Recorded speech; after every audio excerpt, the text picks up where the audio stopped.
मखोगी support तौदनबा मखोगी अवाब तागदबदो ताहाय काय पुथोखिबदो केनो तौननबो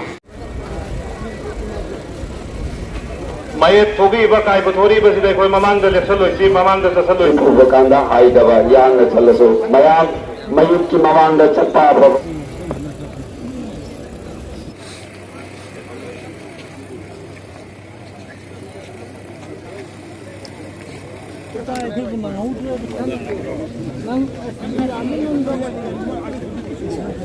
koi chatpiri ba sang tha ba matung da koi gari lokok si na pragati gari e ma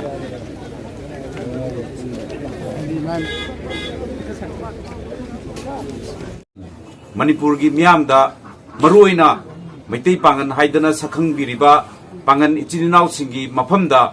JC na karigumba apil lamakatang tawjage madudi Manipur da leminariba jati furup khudingmak tampak da tambinariba jati furup khudingmak mitop amata yawde mitop ni haidana kanagumba amatana claim tawbasu yaroi aduna maramaraga mitop ki wafam si tokpiraga akhoi masen amatani maitai amasung maitai pangan tampakta leminariba jati furup ase amatani haidana khanminaraga akhoi ngasidagi community amada nungai roidaba wakhan phathaba ngamoidaba wahi wata sinna bira kanu haidana JC gi maikai degi ahan maktada khoi haijari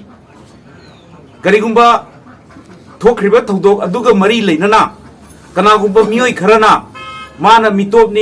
na te changba yani yaroi haibaga mari leinana bhabna sagatlaga akhoi na ningba wakhalon to social media da pangai haibase masi ngasi dagidi toklasi tokpiro maramaduna akhoi gi pangan gi chinau singna kitang sentimental oibaduna maram oiraga maitai pangan ni hairaga sumaina tawbiba haidana kitang pendabatu henjanba wahi wata yawkhraga aikhoigi iyambani haidana itakhanbani haidana leibiriba majority community ni haidana leiriba maitai chinau singi thamoi sokpa jaba wahi wata amata akhoi haidana ba ngasi dagi hotnarasi tawbiranu haibada henjanba yawkhiba punamaksu maitai gi chinau akhang hai intellectual marumpang punamakna ngakpiraga haijadaba panganni khanduna soikhiba punamak ngakpiyu loinana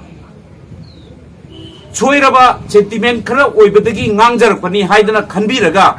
maitegi chinau ipaicha punamakna wakhan phathabiraga social media da